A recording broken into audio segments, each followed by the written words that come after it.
Active duty service members, veterans, family members, thank you for your service. And thank you for listening to Return to Roots Mill to Vet Resource Podcast, where we document our shared experiences, stories, and transitioning and reintegrating from the military to the community.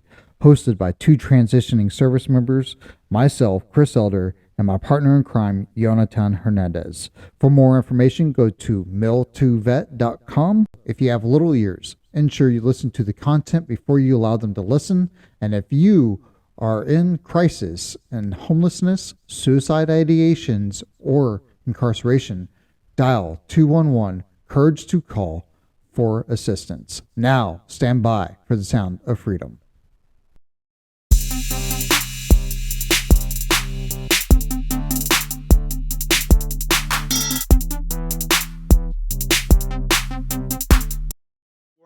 Return to Roots fam. Today we will be having on the show a great novelist, true inspiration that speaks from the heart.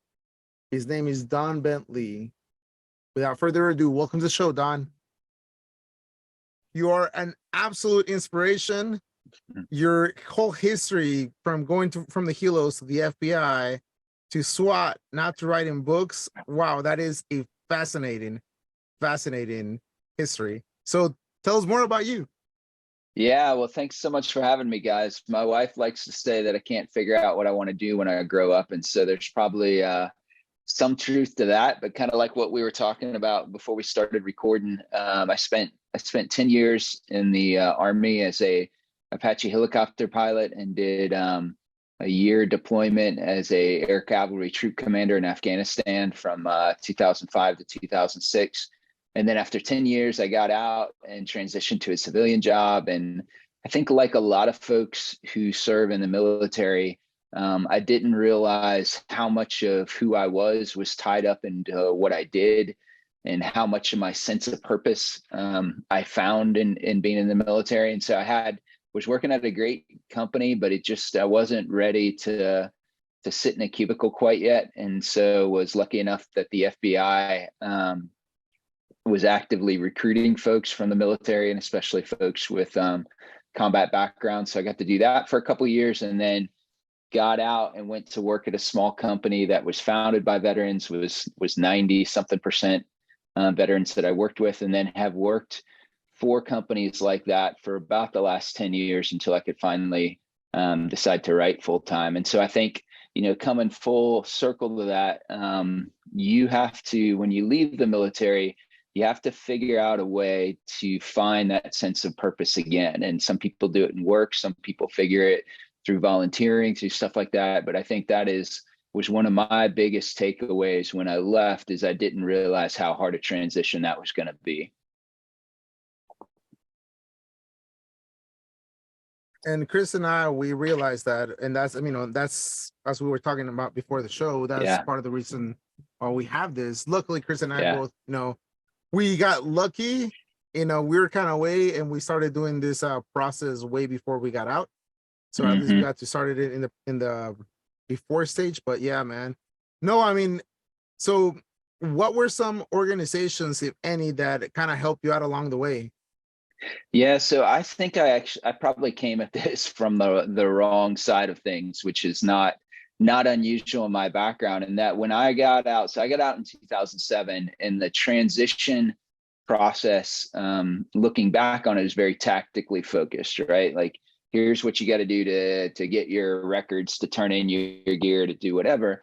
And there wasn't, and to be fair, I don't know that I would have been ready to hear it, but there wasn't a session on, you're going to wake up one day and realize that you're driving in and sitting in a cubicle with a bunch of people that have never done what you've done. And you're going to be terrified that one day you're going to be just like them and you won't be who you were before, right? You won't be. I remember I was sitting in this row of cubicles, and about 10 rows over, I graduated from high school with that dude's daughter. So I was like, well, in 20 years, I could move from this row of cubicles to that one. And that would be my career progression. And I remember, I say that kind of tongue in cheek, but I remember it terrified me. And I was like, what's it going to be like when I've spent more time out of the military than in? Who am I even going to be? Like, who who is even going to remember that I used to be an Apache pilot, that I used to do something that mattered? And so I didn't really have or didn't know organizations to reach out to, or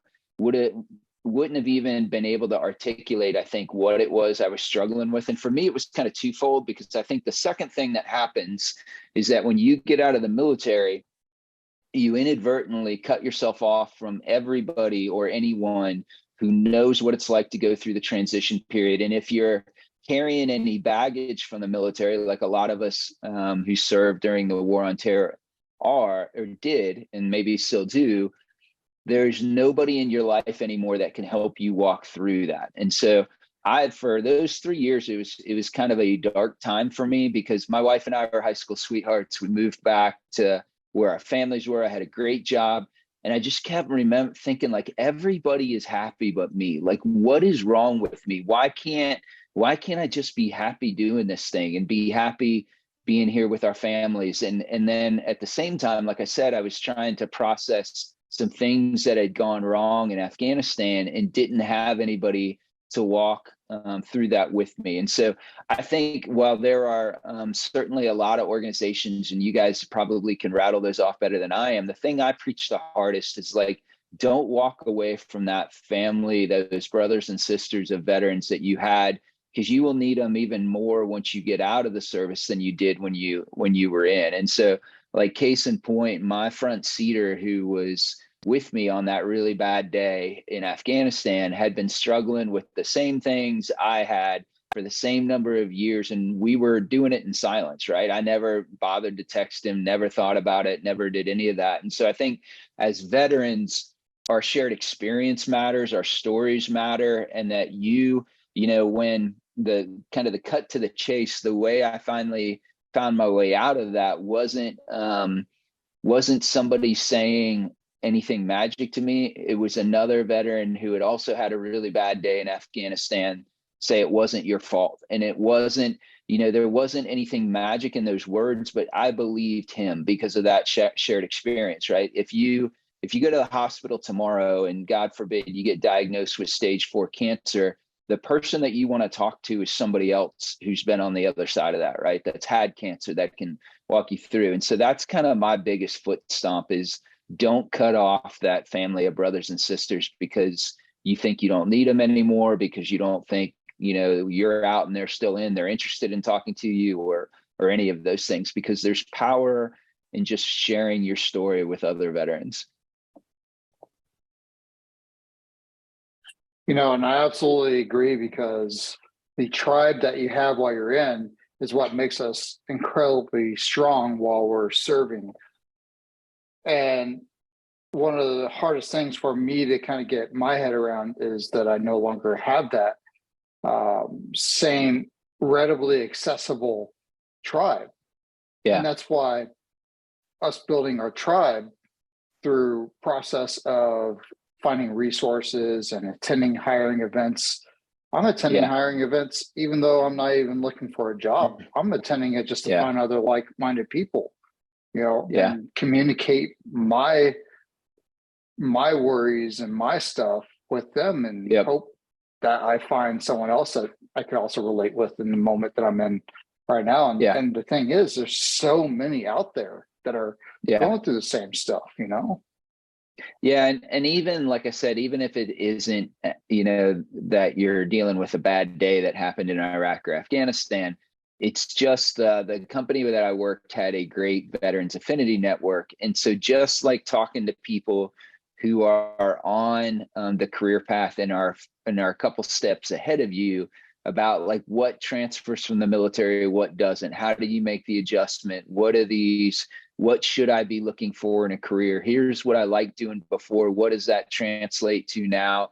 Like, all of those questions, other veterans can help answer for you. And like I said, for me at that company, I was fortunate enough that there was a veteran affinity network. And then for the other companies I've worked in have usually been small companies staffed primarily with veterans, and their customer set were kind of the folks we served with. And so for me, that did a couple things. It gave me a sense of purpose, because I felt like what I was doing was important, because if I did my job right, I was keeping my brothers and sisters in arms safe.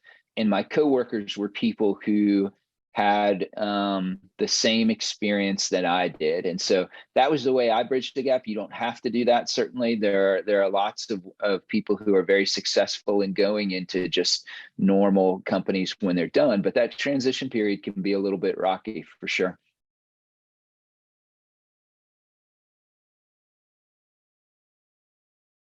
So let's talk about your book. For the record, for our audience, the book was recommended. That's how we met Don. And I started listening to it. The opening, fantastic. And I stayed glued to that book from beginning to end. I didn't even want to go to sleep because it was that good. So thank you, Don. Yeah, no, I appreciate that. And you listened to Forgotten War, right? The latest one, yeah. That is correct. So yeah, so Forgotten War is the fourth book in my Matt Drake series, and you can jump in at any place. Forgotten War is all of them are standalones, but my protagonist is a guy named Matt Drake who is a case officer for the DIA, and so that's just a fancy way of saying that he's a spy. His job is to run and recruit what they call assets in the intelligence community. And I had a very similar job when I was an FBI agent of running and recruiting what we call sources. And so that's kind of what gave way to Matt. And so when I sat down to write that fourth book, it was in the middle of our withdrawal from Afghanistan. And so as a veteran, like I said, I served from 2005 to 2006. And my son was kind of a September 11th baby. He was born shortly after September 11th. And so he is actually at Quantico, Virginia right now doing the second half of Marine Corps Officer Candidate School. And so I'm, other than his poor choice in branches of service, I'm very, very proud of him for doing that.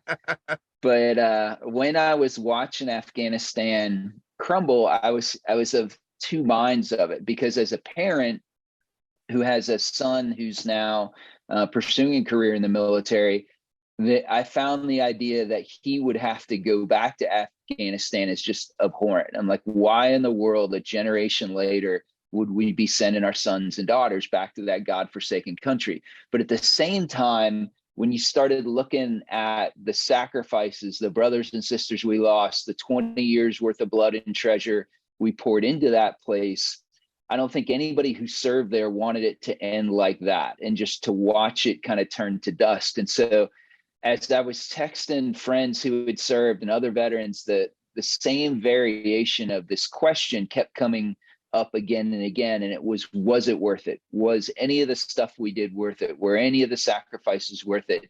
And I didn't know how to answer that question. And so that very much became kind of the theme of Forgotten Wars, me as a writer and a veteran trying to answer that question in the book. And so the book is absolutely fiction, but much of it is based on real events. And a lot of the conversations and the people in that book are based on real people. And so when the book opens, it's in August of 2021, and Matt has a best friend whose radio call sign is Frodo. And he was a former Delta Force operator who was horribly injured on a mission with Matt and works now at the DIA with Matt. And they're sitting in a bar together, as all good stories begin. And so Frodo gets arrested by two Army CID agents for a murder that allegedly took place in Afghanistan 10 years earlier during Matt and Frodo's first tour of duty there together. And so as Matt tries to prove or to figure out what happened, the men that they supported, so Matt and Frodo, Matt's a former Ranger, Frodo's a Delta Force assaulter, they augmented a special forces team, and the guys who were on the objective with Matt and Frodo and who would know what had happened start dying under mysterious circumstances. And so the only way Matt can clear Frodo's name and figure out what happened on the objective is to go back to Afghanistan and to find the interpreter that was with them 10 years ago and see what that guy says. And the only problem is the Taliban is also trying to find him at the same time. And so that's the story. And like I said, it's not nonfiction. My job as a writer is to tell a story that makes you keep turning pages, or like what you were saying. I love the reviews I get when people are like, I'm listening to the book and I missed my turn, or I'm just sitting in the driveway so I can hear the end of it. It's like the best thing an author can hear.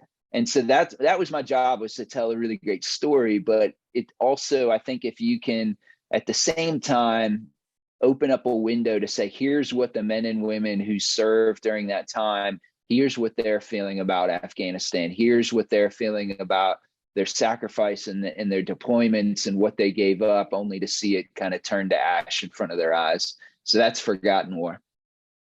Yeah, and to be extremely clear, you mentioned that, and you honor the veterans. That's the first thing that you say, and that's how you end it also. But I mean, you and I were in the same theater at the same time, and seeing those things. I mean, obviously, I was in a fluff aircraft carrier, kind of hanging out, but sure, being there and living those things and hearing, our pilots coming back and telling us the interactions and everything, listening to that book, your book, brought so many memories back, and as if I was reliving my whole timeline and I was seeing it from a different perspective, different angle. So it was beautiful. I appreciate you saying that. And I wanted to, it was a hard book to write for a lot of reasons. And so certainly there were things that I was trying to work through as I was writing them, but one of my biggest, not necessarily fears, but considerations, is that I knew I wanted to weave true events that actually happened. Like you said, I dedicate the book to the 13 men and women who were killed at the Abbey Gate by that suicide bomber. And so I knew that had to be part of the story, and that some of the sacrifices. And so I tried to be really careful of, I'm telling this story that while some of it's based on actual events, most of it is completely fiction, but I'm using those real events as kind of the metronome that's keeping the book moving.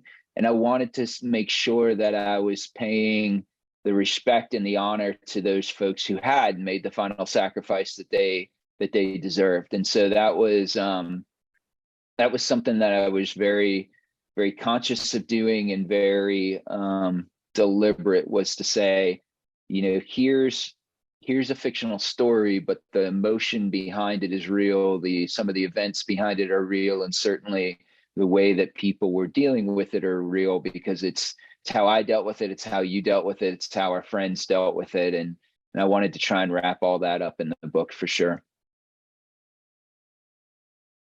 Well, that's pretty amazing, man. And to be associated with Tom Clancy's whole entire series is just a big honor. How did you find your passion towards writing? Yeah. So I've always been a storyteller ever since when I was a little kid. I was a kid of the 80s. And so every Tuesday night they had this cinematic masterpiece called The A-Team, and loved The A-Team. But after you watched maybe the third episode of it, you're like, I think I know what's going to happen right now. BA is going to take something apart, weld it together. They're going to make this canon and then blow up a bunch of bad guys. And so I remember even being a kid thinking, I wonder what would have been different if they would have done this instead. And so it took me, when I was a kid, even when I was in middle school or high school, I'd be mowing the lawn and I'd be telling myself stories. And so it took a while for my writing skills to be able to develop enough to tell the stories I wanted to tell. And frankly, I wrote 3 books that didn't sell over 17 years. Now, it doesn't take 17 years to write 3 books, but there's an appropriate period of sulking that has to happen after every book doesn't sell that made it a little bit longer, for sure. But once I finally got to the place that I could tell the stories that I wanted to tell, and frankly, once I was brave enough to put stuff in there that was real, and whether it was Forgotten War, like we were just talking about, or my very first book was called Without Sanction. And in that book, when it starts, Matt has just come back from an operation in Syria in which his asset and his asset's family were killed. And his best friend Frodo was horrifically wounded by an IED. And so Matt feels a lot of survivor's guilt about that. And so survivor's guilt is something that I had to deal with. And so I think it took a while for me to get good enough as a writer. And then it also took a while for me to be brave enough to put the stuff in the book that I actually was scared about or couldn't figure out. And I think that resonates with readers. I think when they, even though they know it's a novel, they read it and they're like, oh man, that hits me like right here, because I can feel that there's parts of that that are real.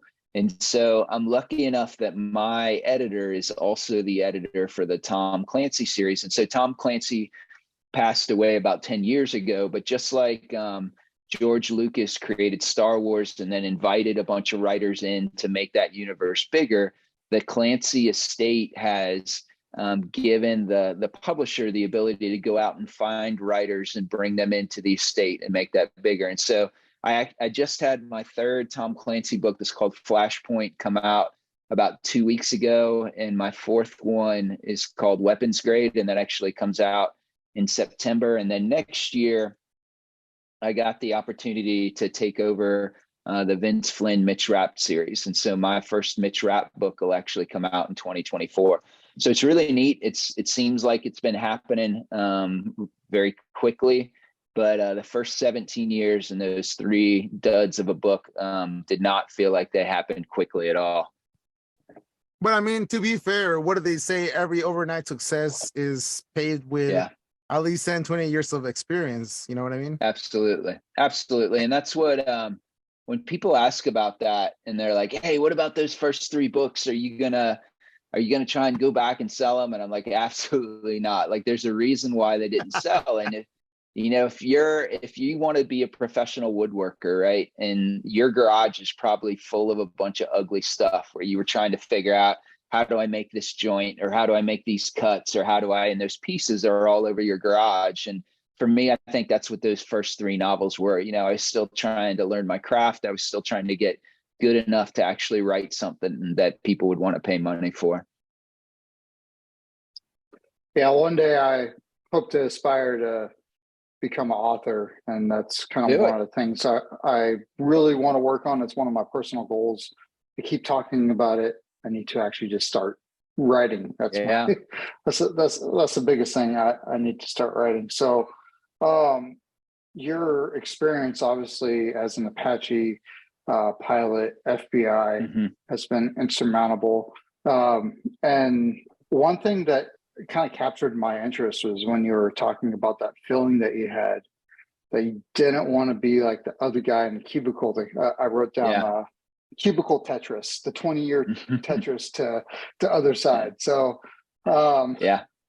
like how did that fuel your fire? Yeah, I think so one of my good friends who wasn't a veteran, when I was back in Ohio during that time, he worked for a fantastic company too, but he sold diapers. And so I'm all for diapers. I had 3 kids. I think the world needs diapers, but I also knew that I needed something more that kind of checked those boxes for me, more than just selling diapers or soap or soda or something like that. I think for me, that 10 years in the military was so instrumental that I needed to have a career that I felt like, even if I wasn't serving, that what I was doing was still important to the people who were. And so that was my way of dealing with it. It is not the only way. And there are plenty of people, and I don't mean to make light of that. There are people who transition out of the military and find their fulfillment in other ways and are perfectly happy selling soap or diapers or Pepsi or stuff like that. And so what that looked like for me is I left that company to go work in the FBI for a couple of years, and then left the FBI to go work for a veteran-owned small company. And so all of my coworkers, I was the one normal guy. All the rest of my coworkers, the majority of them were either from the intelligence or the special operations community. And we were developing or helping to develop products for those end users. And so once I got a hold of that, I'm like, this is the perfect fit for me, because I'm doing something. My last job before I wrote full time, I was working with 2 of those guys again at another small company. And we make uniforms and vehicle hide sights that mask your thermal and visual signature. And so I know that I'm giving guys stuff that they're going to take down range, and it's going to keep them safe, and that they're going to come back and be able to do the mission because of the products that we're building for them. And so for me, that's how I found fulfillment. And as a writer, like I'd sit in a team room after we do a demonstration and I just listen to him tell stories, or I'd buy him a beer and listen to him tell stories. And so, you know, I thought I got very lucky that the people I knew, my friends and my customers, were people who could be in my books. And so when Without Sanction, my first book, came out, I had an interviewer ask me, she's like, "Are you Matt Drake?" My character. And I was like, "I am absolutely not Matt Drake, but I've stood in the same room with men who could be." And so as I was getting to know those folks, I'm like, you know what? One of my closest friends is a guy who started, well, he started as a, much to his chagrin, he started as a mechanized infantryman, but then he went to the Ranger Regiment. And then he spent the majority of his career and left the Army as a sergeant major in Delta Force. And so he was explaining to me, so in Without Sanction, my character Matt is a former Army Ranger, and so the Ranger Creed plays very heavily in Without Sanction. And so there's a stanza in the Ranger Creed, part of it, that says, "I will never leave a fallen comrade to fall into the hands of the enemy," right? And so you and I would say, yeah, I agree with that. That sounds good. But to guys like my friend, who was a Delta Force operator, where his first assignment was Gothic Serpent, which is what we call Black Hawk Down, he said, you know, when those helicopters were shot down and we went to the crash site, we were under fire by the Somalis. He's like, we could tell the guys inside were dead. He's like, we knew they were dead, but we were still cutting apart that helicopter to get every American out, even though they're dead. And so on its surface, you're like, that doesn't make any sense. Like, why would you risk the living for the dead? Well, the reason why you do that is because they swore that oath to each other. They swore, never will I leave a fallen comrade to fall into the hands of the enemy. And so even though you knew those guys were dead, by God, you're going to bring their bodies home, because that's what you swore to each other, right? And that's something that's very unique to the U.S. military. I saw that happen firsthand in Afghanistan, where in my bad day, where a Chinook full of Navy SEALs was shot down, and the war in Afghanistan stopped until they recovered every one of those guys. Because again, that is the oath as American service members that we swear to each other. And I thought, you know what? Not too many people get that inside look. Not too many people are lucky enough to have a friend like mine. Maybe I can tell some of their stories. And so that's part of what, again, I find fulfillment as, especially now that I'm not working in that industry where I'm producing kit or gear for the people who go into harm's way. I feel like I get to tell some of their stories instead. And that's very fulfilling for me. And so I think you have to, my message, I think, to veterans or people who are transitioning is that any of those, you don't have to do my way or your way, but you do need to recognize that you aren't going to approach your life and your career like a normal person. It isn't just going to be about money and about, you know, quality of life or something. You have inside of you, because of your military service, this sense that you need to do something important, that you need to belong to something that's bigger than you, that there's a nobility in what you do. And you're going to have to find that somewhere. And you just need to be aware of it as you leave and realize you can find that in a couple of different places, but you are going to have to fill that hole with something.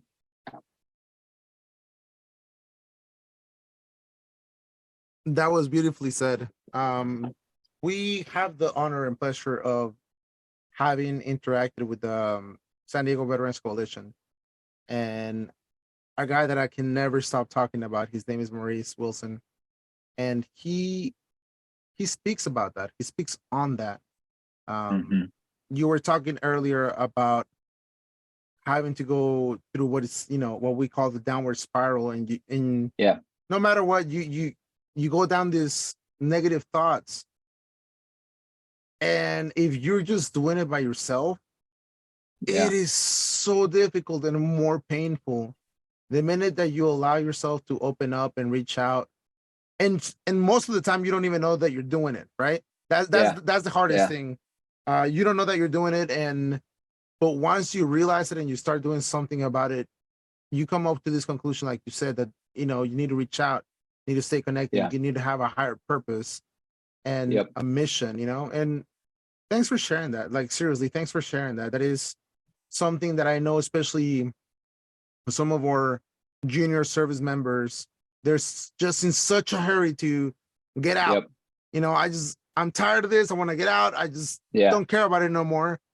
And years go by, decades go by, and you see it in their faces, and they want to connect and they miss it. Yeah.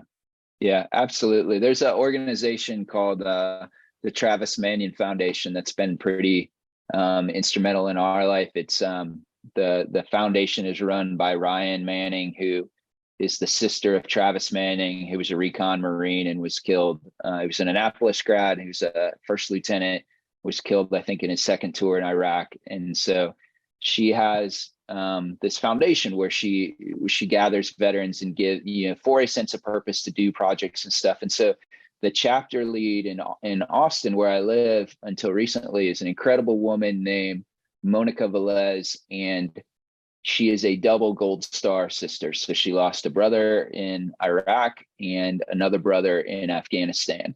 And so hearing her story, and then she was super instrumental. My son was in Marine JROTC. She helped him get with his Eagle Scout project, helped him join the Corps Cadets at A&M, helped him kind of pursue, and would just see the way that she would rally veterans to her cause of, hey, there's this thing inside you that says you have to give back, because for however many years you were in the service, you were taught to put your team and your brother and sister ahead of you, that you were taught what it means to be a servant leader, that you were taught all of that, and you can't turn it off. That's who you are. And so you have to find an outlet for that. And here's one of the outlets for it. And I think, like, and she's, you know, when I talk to her about it, she's like, I see my brothers in these kids. Like, I see my brothers. This is a way for me to be connected. And she's actually now pursuing her commission as an Army nurse, because she still wants to be connected to her brothers and wants to be a part of that. And I think, you know, going back to what you were saying before, the issue with trying to do it on your own, like when I was getting ready to ETS from the Army, I remember my mom saying to me, what if you don't like your job? And I just laughed at her. I was like, I just spent a year in Afghanistan. Like, what in the world could this job be that compares to that? And it wasn't, but I wasn't thinking about it the right way. It isn't, do you like or do you not like your job? It's this, like we said before, like you had this big void that was the camaraderie, that was the mission, that was the sense of purpose, that was this nobility, and it all got filled up for you every single day. And you were surrounded by community people who would lay down in traffic for you, right? That you would freaking give the last clothes off your back, that you would, it's funny, my neighbor just moved in and across the street, and he's from the military, and like we've given him like our couches, our all of this stuff, and the neighbors are like, why would you do that? And I was like, because that's what you do in the military. And you don't, like, all of that community, you don't think twice about it, and you think that's normal, and then when you leave it and you realize it isn't. And so you're trying to figure this stuff out, and you're trying to figure it out on your own, and you don't understand, because you've cut yourself off, because you're not talking to anybody else who's transitioned, why this is so hard for you or what you're going through. And frankly, your family members don't either. Your wife or your husband can't figure it out. And so that's why it's so important, like I said, whether it's the organizations you guys were talking about, whether it was just your friends in the military, whether it's something like the Travis Manion Foundation, to stay connected, because you need that community, and you need that community of brothers and sisters who did what you did and still understand you in a way that people who haven't served just won't, because you can't articulate what it means when you go into combat with somebody, that friendship that comes out of that, you can't articulate it, what it means. We moved 8 times in 10 years, and each time you showed up at a new duty station, somebody had already put food in your fridge, or somebody was there to take care of your kids, because that's just the way it works. Or even, you know, I still miss things in the Army. They do this thing where the officers always eat last. And so when you're in the field, you stand there and you watch your soldiers go by to make sure that they have enough to eat right before you eat. Or in on Thanksgiving, when you would dress up in your dress blues and go down with the senior NCOs and serve your soldiers, Thanksgiving dinner, just those little things that at the time seemed not that important or were just traditions. When you leave that, you understand how different that is than the normal world, because the normal world isn't that like that, right? The normal world, unless they're related to you or they're your family, they don't care about that stuff. It's a culture shock when you leave, and it's really hard if you try and figure that out on your own.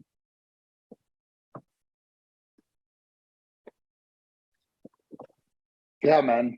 And I could see how organizations like Travis Mannon Foundation, I actually got to hang out with some of these guys.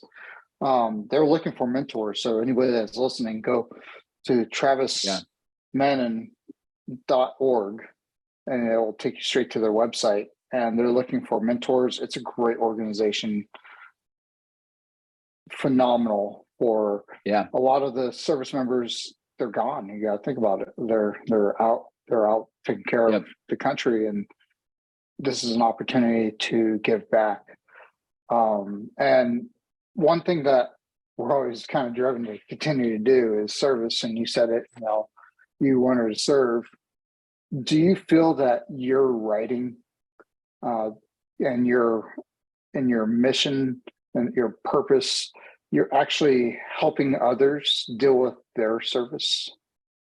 Yeah, I think to some extent there's certainly conversations that get sparked by my writing, or I get emails from veterans or things like that. Yeah, for sure. When I got out of the FBI, the company I worked with, one of the things we did was this suicide prevention workshop. So at the time, and veteran suicides hadn't even reached their peak yet, but they were losing more veterans to suicide than they were to combat in Iraq or Afghanistan. And so once a month, Fort Hood was just about 40 minutes or something up the road. And it was this really, I can't remember the name of the company that actually developed it. I would go as a facilitator.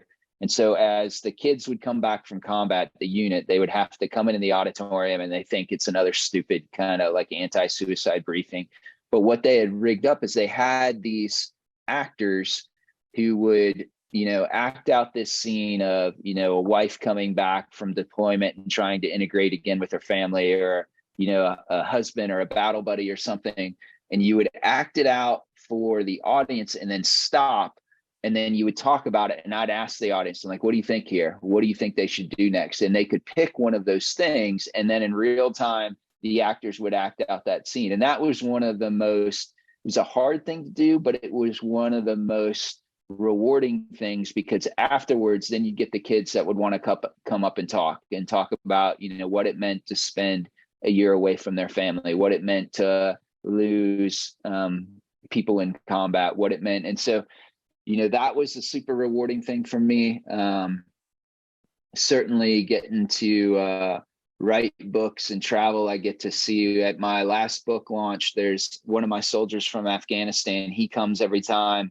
And then this time he's like, I got a surprise for you. And he had another one of my soldiers I hadn't seen since Afghanistan. And she was standing there, and it had been like 16 years or something. And I think you forget how much you need each other, and not just that, but how much you have to offer. Like you just because you served, it doesn't mean that you had to, go into combat or be some kind of a war hero or something. Just by the fact that you served and you made that transition, you have something to offer to another veteran, and you should be willing to tell your story.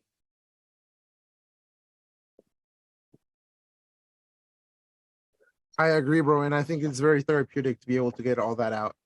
And it's a great process. So thanks. Yeah. I was talking with some friends of mine the other day that I served with in Afghanistan, and it was just really cool to kind of connect with them, because we haven't really talked much since we were all together. So it's crazy how like all these things kind of pop up while you're talking, and then you're like, because while you're in Afghanistan, you don't necessarily remember everything.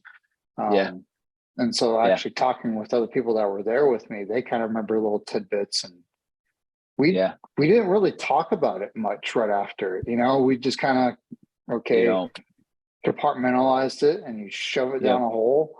And then, one day you're kind of like, why am I acting like this? And it's because something happened, So I thank you, for coming on here and talking about all that amazing stuff, man. I'm going to start shifting us over to the final rounds and save rounds and alibis. Do you have anything else that you wanted to talk about? No, I think like I said, my foot stomp or my takeaway, if you are a veteran out there right now who has left the service, you're going to have that hole that you need to fill, and you need to have a plan with how you're going to fill it, or else it's going to sneak up on you, and you're going to be then like what we talked about, and trying to figure out why you're the only one in your family that's not happy, why your life isn't, even though you were convinced as soon as you got out of the military everything would be great, that it's not. I think the other part I would just foot stomp is how important it is to either maintain that community of veterans and or to seek that out. And so for me, like I said, I've been lucky enough to be able to do it through my work and writing and stuff like that. If you don't have it, find something like the Travis Manion Foundation or one of these great organizations that you can serve along other veterans and give back. Yeah, I love it, man. Solid advice. It's awesome. Helping others helps you out in the long run. It sounds absolutely. It sounds kind of funny, but you'll find that being around others and helping them will help you throughout your journey. So, talking about journeys, what books or podcasts or content has helped you through your journey? Yes, I'd say so. 2 books. So one, the guy I worked with, or the guy's company I worked for when I got out of the FBI, is a guy named Nate Self, and he was an Army Ranger. And if you know the story of Roberts Ridge, where the Neil Roberts fell out of the back of the Chinook, and then his teammates tried to come back and rescue him, and their helicopter was shot down, and Chapman, the Air Force combat controller, was killed and was recently awarded the Medal of Honor for it. So when that happened, a second element came back to try and find Roberts again and find Chapman, and that was Nate Self, my friend, was the team leader, the Ranger QRF team leader for that, and his helicopter was also shot down, and several of his guys were killed, and a couple were wounded in the ensuing fight to secure the top of that hillside. And after he had secured that hillside and his platoon of Rangers had linked back up, he called back and said, okay, I've got this, send another helicopter. And from whoever was making the decisions from a dark talk somewhere said, no, we've already had 2 helicopters that were shot down. We're not sending another one until nightfall. And so he had to watch several of his guys die from what would have been preventable injuries because he couldn't get his chain of command to send another helicopter for him. And so that, as you can imagine, messed him up pretty good. And he wrote a book about it called 2 Wars. And so one of them obviously being a war in Afghanistan, and then the second war being him coming to terms with PTSD and trying to figure out, how do you deal with that? How do you, from a survivor's guilt perspective, from a going to see your soldiers' parents who died, and you think maybe they could have been saved, and you second guess, maybe if I just would have argued a little bit harder, maybe if I would any of those things, maybe that kid would still be alive. And so that book helped me when I was going through a lot of those same things, and actually reached out to Nate, and fast forward, that's how we ended up working together. And so that's a great one. Another one, when people ask me a lot, what was it like to serve in Afghanistan, or to serve in an all volunteer army, or to serve, because they have books like we were soldiers once and stuff from Vietnam, but they're like, what's the book for your generation? And from my perspective, there's a great one called Outlaw Platoon by Sean Parnell. And it's about his time as an infantry platoon leader in Afghanistan. And what I love about that book is I feel like it perfectly encapsulates what it means to be a servant leader, because Sean, some folks write memoirs and it feels like a bunch of chest pounding. Like Sean's book is, holy cow, that 30 sons have been entrusted to me by their moms and dads. And how do I be a worthy enough leader to live up to these 30 kids that are in my charge? And so I recommend that book all the time, because I'm like, this is number one, this is what it is like to serve with an all volunteer military. And number two, this is what it means to actually be a servant leader. There's a pretty chilling scene in that book where Sean's sitting in a Humvee and they've been ambushed, and he can hear the bullets pinging off the outside of the up armored Humvee. And he knows that the only way that they're going to get out of this is for them to lead a counterattack. And he also knows that everybody's waiting to see what the platoon leader is going to do. And he's like, I could sit in this Humvee and be safe, or I can do what I'm supposed to do, because there are 30 guys who are looking at me and saying, what do we do next? And just that, to me, that like perfectly encapsulates what does it mean to actually be a leader? What does it mean to lead, men and women in combat? And what is it, when my son went through the first half of Marine Corps officer candidate school, as you might imagine, it is not a finishing school, and it was pretty tough. And he and I were talking about it, and I was like, look, here's what you don't get that I didn't get when I was a young second lieutenant, that I get as a 49-year-old parent, is that the greatest treasure an American has to offer you is their children. And so you need to be worthy of the sons and daughters that are going to be entrusted to you. And that's why it's hard. That's why they want to make sure only the very best, the people who want to be there, are going to make it through that training, because you are going to have entrusted to you as a 22-year-old kid the most valuable thing a mom and dad have, their son or their daughter. And so I think, Sean's book captures that really well. It's added to the reading list. Yeah, you're going to love it, man.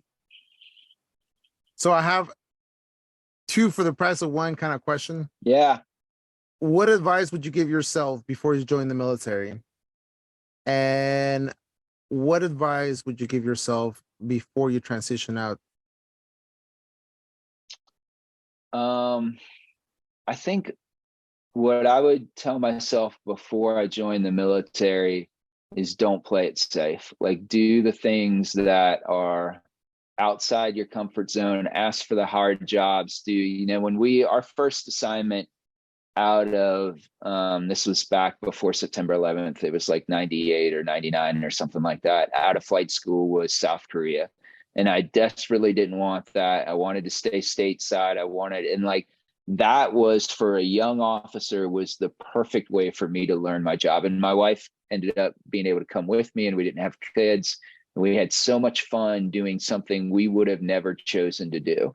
And so fast forward like 4 or 5 years later, after I was finishing the captain's career course, I had the opportunity to either go back to Fort Hood, and we'd already been there once. We had family there.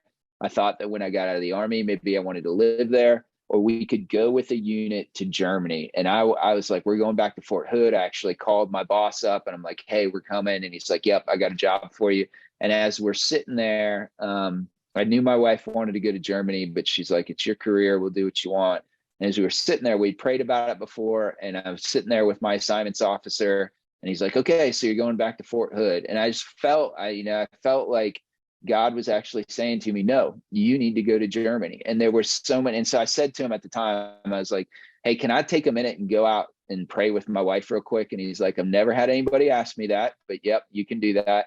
And so we did, and came back, and we're like, let's go to Germany. And it was, again, it was outside my comfort zone. It wasn't what I would chosen, but it was so much fun. And we got to do so many things we'll probably never get to do again. And that's the thing. My first sergeant, when we were in Germany, used to tell some of the young privates, he's like, just get on the train and buy a ticket and ride 2 towns over and then get out and walk around, because you're in Germany and it's this beautiful place and you might never be here again. And so I think that's what I would tell myself more is to be more adventurous, to do the hard jobs, go to the places that you think nobody else is going to want to go, because there's some pretty incredible things that happen there.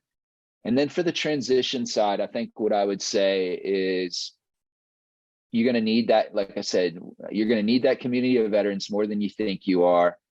And you need to understand that the way that you are built because of the time you went in the military, you're going to need that sense of purpose. And it doesn't have to be work. Now we're really, really active in our church and we do a bunch of stuff there. And it's like, it doesn't have to be work, but you're wired differently than people who didn't serve because of all the things that we talked about. And so you can't just pretend that you're going to be one of them, because you're never going to be. Your formidable years, you were shaped to believe in a certain thing, to value a certain thing, and that doesn't go away when you leave the military.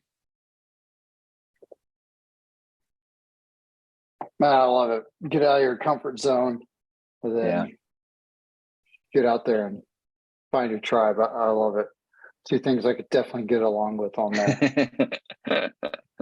So as you were getting out, as you were transitioning and you're reintegrating into the community, how did you get into the right mindset? You may have not thought of it at the time that you were getting in the right mindset, but kind of in hindsight, what did you do to help yourself get into that mindset of figuring yourself out again? I think I spent a lot of time in some deep reflection from the standpoint, like not sitting there meditating, but to the point where I'd make lists of like, what did I actually like about the military? Like, what do I value? What are the things that I like to do? What are the things that give me energy? What are the things that I think are important to me? And then I started trying to figure out, where can you actually do those for a living or get them met somewhere else? And so it took me about 3 years to figure that out. Like, I would have never, if I would have left when I was leaving the Army, if you would have come up to me and said, hey, in 3 years, you're going to be a special agent in Dallas, I would have told you were crazy. And it took a while for me to understand that what was important to me at that moment was not going to be able to be met in the job that I was doing. And I had, and it was kind of crazy for me to leave. And I had this great mentor. His name was Dennis Eliason. He's kind of the classic immigrant story. He's Brazilian. He came here, barely spoke English, went to college, put himself through school. And when I knew him, I was in my early 30s. He was probably in his middle to late 50s. And so he's a believer. He was just a huge influence on me. And so when I got to the point where I'm like, I think I need to go to the FBI, everybody around me or anybody that I'd talked to was like, why would you want to do that? Like, why would you want to lose this thing, take a cut and pay, leave your family home, do all of this to do this other crazy thing? Why would you do that? And so I went to talk to Dennis, and I thought he was going to tell me, you need to stay here. Like, you had your 10 years of chasing bad guys and stuff. You need to stay here. And what he said to me was, he's like, Don, I'm at the point now where my kids are out of the house. My wife and I, we have a comfortable living. And he said, when I look back on my life, the things that I am most regretful about are the times when I didn't take big swings. He's like, when I played it safe, when I didn't take the crazy path, when I did the normal thing. And he said, because when you're 50 something years old, you're not going to regret going, even if it doesn't work out, going to Germany, like what I was talking about before, going to the FBI. He's like, what you're going to think about is what could have been. If I would have done that, what are the things I missed out on? And he's like, I think you should do it. And it was 100% what I didn't expect him to say, and 100% I think what I needed to hear. And so that's what we were talking about a little bit about my crazy resume. And I would just say to people, like, don't be afraid to go chase the things you really want to do, even if it is not the conventional wisdom, right? And they're not, and maybe there weren't, there are a lot of things that I did for a short period of time that I thought we were going to be for, we've stopped saying forever house. Like we just have a house, because after we bought our forever house in Ohio, I think we moved 8 more times after that. And so, but when I look back, I was like, I couldn't be here writing if I hadn't, if I hadn't gone to Germany and I made pilot command and got to go to Afghanistan with these guys that became my brothers, and then went to the FBI, which let me, meet Nate and go do this job. And so when you look back and you can say, I get to do this crazy thing now, but it's because I had people like Dennis and my wife or whatever that said, go do the crazy thing, like go. And it doesn't always work out, and you don't always, sometimes you got to pick yourself up and be like, man, that sucked. That didn't go the way I thought it would. But I think when you look back on your life, like I just really took what Dennis said to heart. When I'm, 10 years from now, when I'm 59 instead of 49, I'm going to look back and said, yeah, was it all easy? No, but man, we got to do some cool things. And I think maybe that's what I hope for. That's beautiful, bro. Thanks. So with that being said, how can people get a hold of you aside from your beautiful website? Yeah, so the easiest way is if you go to my website. It's Don Bentley, Bentley books.com, and you can sign up for my newsletter there. And I keep, I send it out. I won't spam you, I promise. I send it out probably every 6 weeks or something, and just talk about what I'm working on, what's going on next, all of that stuff. If you're a social media person, I'm on Twitter and Facebook and Instagram, and all three, my handle's the same. It's just at Bentley Don B. So at BentleyDonB. So I love hearing from folks. I love hearing from readers. Love for y'all to reach out to me. Yeah, man. So thanks so much for coming on here, Don. Yeah. You're a very humble guy. You didn't talk about any of the other stuff that I've read up on you. I won't embarrass you too much, but check out Don's profile. You got a true American right here. That's not just, I appreciate that. Not just stopping service while he was in the military, but has continued to serve. So I appreciate you coming on here and hanging out with us and talking about, some of the real stuff that a lot of people have a hard time kind of communicating. And I feel like if we continue to talk about it in forms like this, that people will actually start healing themselves, realizing that it's okay to talk about these things, Yeah, absolutely. Thanks so much for having me, guys. It was awesome. Yeah. One more time, what are your books that are coming out? When are they coming out? You said September 15, my birthday. That's what I heard, and that's what I'm sticking with. Yeah, so this year's a little bit crazy. I actually have 3 books this year. So Forgotten War was the 4th book in my Matt Drake series, and that came out, I guess, a little over a month ago. Flashpoint, Tom Clancy Flashpoint is my 3rd Tom Clancy book, and that came out, I guess, a week and a half ago. And then my final book this year is called Weapons Grade, and that comes out a little before your birthday. It comes out, I think, on the 5th of September. So that's it. That's it for this year. I love it, man. I love it. Again, everybody that's out there, it's not all rainbows and unicorns. It is your transition. So take charge of it. Return to Roots, Mill to Vet, out.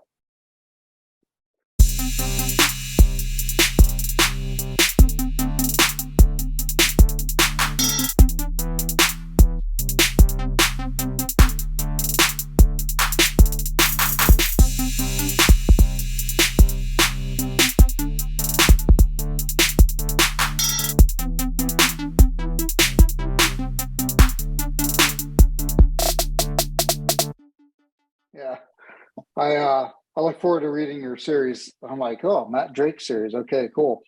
Yeah. Well, I always say if you don't like the book, it makes a great beer coaster. So either way, you win. That's all I'm saying. Yeah. Yeah. Unless they're digital, which is the way I go. So Yeah. that would be a horrible way. I mean, you can still put your water cup That's on right. top of it. That's right. There you Right go. on the Kindle.